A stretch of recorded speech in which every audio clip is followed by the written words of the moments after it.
시므리, 칼로 일어난 자의 끝. 사랑하는 성도 여러분, 오늘 우리는 북이스라엘의 5번째 왕 시므리에 대한 이야기를 나눕니다. 하지만 이 이야기는 사실 그의 전임자인 엘라의 몰락으로부터 시작됩니다. 엘라는 바하사의 아들로 왕위에 오른 지 2년 만에 한 번의 술자리에서 생을 마감하게 됩니다. 성경은 이렇게 기록합니다. 열왕기상 16장 9절과 10절입니다.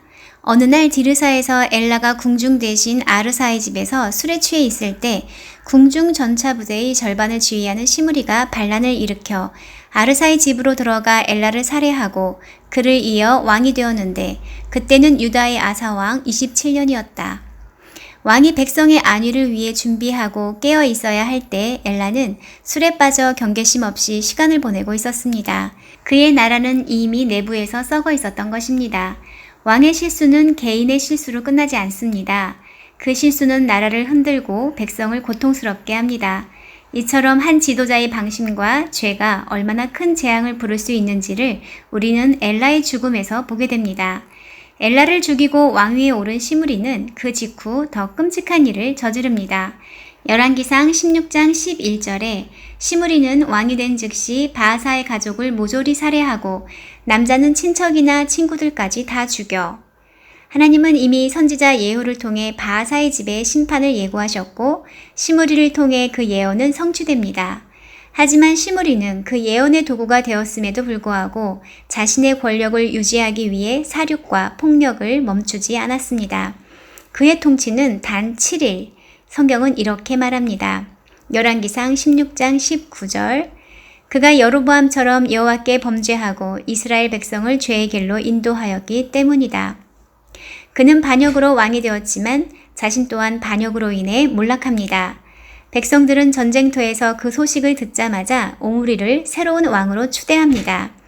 오므리 군대가 디르사로 진격하자 시므리는 더 이상 도망칠 곳이 없었습니다. 그는 성이 함락되자 왕궁 요새로 들어가 불을 지르고 자살합니다. 열왕기상 16장 18절에 시므리는 성이 함락된 것을 보고 궁중 요새로 들어가서 궁전에 불을 지르고 그 속에서 죽었다.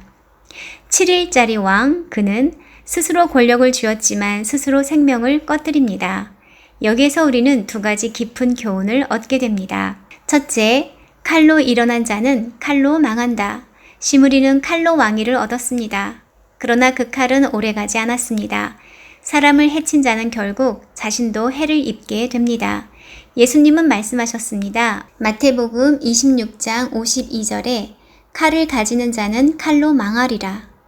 정의가 없는 권력, 하나님 없는 욕망은 결국 자신을 삼키는 칼이 됩니다. 둘째, 생명은 하나님의 것이다.